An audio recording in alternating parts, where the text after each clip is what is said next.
A'udzubillahi minasyaitonirrajim. Bismillahirrahmanirrahim. Teman-teman, ada postingan terbaru dari Pak Agus Harimurti Yudhoyono beserta Ustadz Syafiq Riza Basalamah. Beliau mengadakan suatu pertemuan, lebih tepatnya itu bukan pertemuan secara pribadi, tapi itu adalah kajian. Dari caption yang saya baca, di situ adalah kajian, teman-teman. Jadi kemungkinan Ustadz Syafiq Riza Basalamah diundang oleh keluarga AHY untuk memberikan kajian di kediaman beliau. Ya, alhamdulillahnya kan biasanya kalau pengajian orang-orang Salafi itu identik dengan pembubaran, ya. Dibubarkan paksa oleh siapa namanya? Gerombolan-gerombolan orang yang benci dakwah sunnah, biasanya dibubarkan.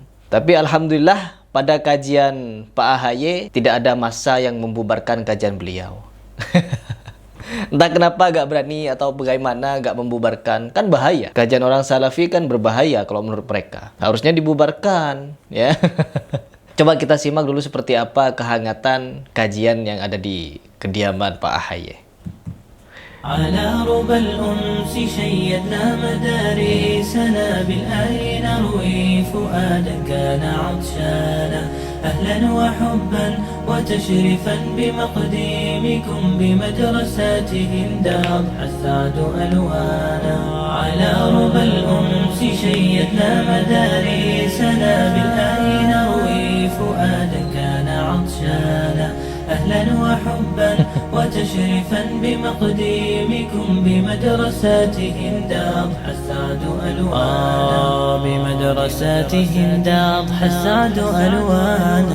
Alhamdulillah, luar biasa teduh sekali tadi dan benar-benar menyejukkan, mencerahkan kita semuanya. Mudah-mudahan menjadi bekal bisa kita amalkan dalam kehidupan sehari-hari. Terima kasih. ربي تدارسناه في شغف حفظا وحبا وتفسيرا وإتقانا. Kemana Banser? بالأنس شيدنا مدارسنا بالآي نروي فؤادا كان عطشانا. Kemana Banser? Ya, harusnya dibubarin. Allah.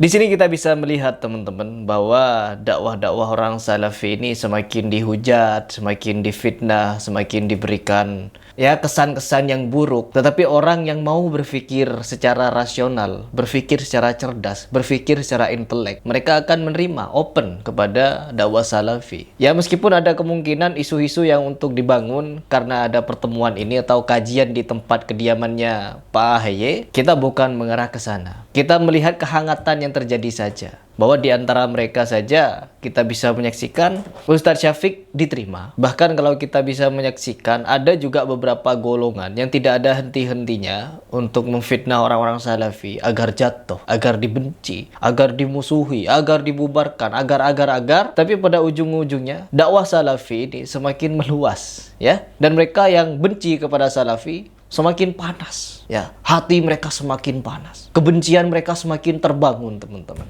Bukan mereka berpikir. Padahal orang-orang Salafi ini hanya ingin mengajak kita beragama dengan cara yang mudah. Beragama dengan cara yang simple. Ikuti yang sahih-sahih saja. Banyak hadis-hadis dhaif, hadis-hadis maudhu. Kalau mau kita amalkan semuanya, habis waktu kita, teman-teman. Tetapi apa? Sesuatu yang maudhu, palsu, apabila diamalkan, kerusakannya akan lebih parah kepada agama kita. Akan membangun akidah-akidah yang sesat dan menyesatkan. Apalagi hadis-hadis dhaif, dicari nih sandingan-sandingannya. Untuk apa? Untuk membuat amalan-amalan baru. Padahal jelas, ikutilah yang sahih-sahih saja. Seperti kemarin ketika saya membahas apa itu namanya? Orang yang niat menghafalkan Al-Quran, ketika dia tidak sampai menghafalkan lalu meninggal, nanti di liang lahat atau di kuburan, di alam barzah, akan ditemani malaikat untuk apa? Untuk menghafalkan Al-Quran lagi, katanya. Itu apa-apaan. Dan ketika saya membahas itu, ada orang yang membacking ceramah itu. Padahal sudah kita paparkan takhrij hadisnya, bahwa itu adalah hadis yang mungkar, hadis yang bermasalah. Oh, ada sebagian dari nganu itu hanya untuk fadhailul amal. Fadhailul amal tidak perlu menggunakan hadis-hadis dhaif, Bapak. Apalagi hadis-hadis yang bermasalah dibawakan oleh orang-orang Syiah.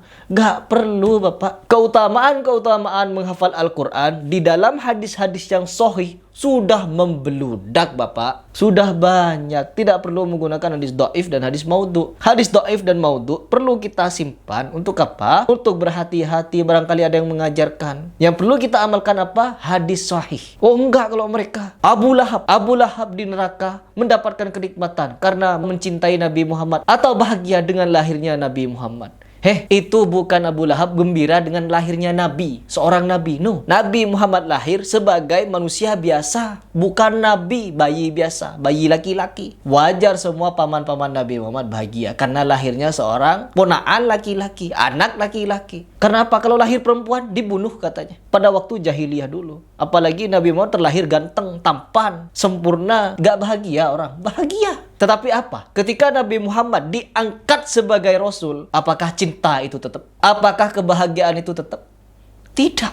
Yang awalnya Abu Lahab cinta, yang awalnya Abu Lahab bahagia dengan kelahiran Muhammad, tiba-tiba berubah. Semua itu menjadi kebencian. Benci kepada Nabi. Mau membunuh Nabi. Memerangi Nabi. Tidak cinta lagi. Karena apa? Jadi Nabi. Dan satu hal lagi yang akan saya pastikan. Seandainya Nabi Muhammad mengaku nih sebagai Nabi. Apabila dakwah Nabi Muhammad bukan tauhid. Bukan tentang akidah. Tapi tentang kebaikan. Cara berumah tangga. Cara berniaga. Cara menjadi orang baik. Cara adil dalam berjualan. Pokoknya tentang muamalah. Ya, kebaikan muamalah. Berlaku baik dengan orang-orang sekitar. Maka Abu Lahab dan Abu Jahal tidak akan merangi Nabi Muhammad.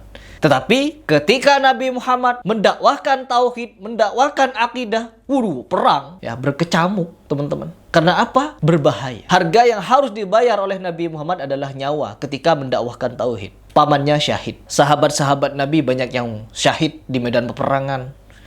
Nyawa ketika mendakwahkan tauhid. Tapi ketika mendakwahkan kebaikan, ya, fastabiqul khairat lah. Berlomba-lomba dalam kebaikan, berbaik-baik dalam berjualan, berumah tangga, ya, berhubungan dengan orang di sekitar. Tidak akan ada perang. Ya, perang itu terjadi karena dakwah tauhid. Dan begitu pun saya. Ketika saya membahas tentang tauhid, habis saya. Orang yang dari Syiah, ya, baik yang orang NU juga nyerang saya. Saya diserang dari segala arah. Karena apa? Membahas tauhid. Coba saya hanya membahas bersedekahlah. Sesungguhnya sedekah itu satu akan dibalas oleh Allah ribuan kali atau 10 kali lipat. Tidak akan ada apa-apa. Dakwah-dakwah kebaikan itu tidak akan apa-apa. Tapi ketika dakwah tauhid selesai, apapun hujah saya. Meskipun saya membawa hujah dari syekh dari Arab Saudi, tetap ditolak. Membawa ustadz yang gelarnya doktor, lulusan Madinah, tetap ditolak. Karena apa? Sudah distempel Wahabi. Kalau saya yang ngomong, siapa Heri Pras? Belum bisa baca Arab gundul. Itu masalahnya. Tapi kalau orang Arab asli, yang dimana dia fasih Al-Quran, hafiz Al-Quran, tetap jadi masalah. Karena apa? Wahabi. Jadi permasalahannya bukan karena kita pintar dalam akademis, bisa banyak bahasa. No. Karena mereka memang menolak. Tetapi alhamdulillahnya, orang sekelas AHY bisa menerima kehadiran Ustadz Syafiq Riza Basalamah. Dan alhamdulillahnya, tidak ada yang berani membubarkan. Ya, gak ada yang berani membubarkan. Alhamdulillah. Jadi teman-teman, selama saya berusaha untuk mengenal dakwah salafi, saya jadi menemukan bagaimana cara beragama yang simple dan cara beragama yang kita mengambil yang sahih-sahih saja. Karena orang-orang salafi, jangankan yang maudhu, yang dhaif saja masih dipertimbangkan. Karena apa? Yang sahih saja sudah sangat banyak untuk dijadikan motivasi untuk berbuat kebaikan, untuk beribadah dan lain sebagainya. Kalau orang-orang aswaja enggak, maudhu dan dhaif disilang-silang. Oke teman-teman, itu saja yang ingin saya sampaikan, yang ingin saya bagikan kepada kalian. Apabila di video ini ada yang salah, ada yang keliru, menyinggung, menyimpang, itu murni dari kesalahan dan kekhilafan saya mohon maaf. Tetapi apabila ada yang benar, itu dari Allah Subhanahu wa Ta'ala.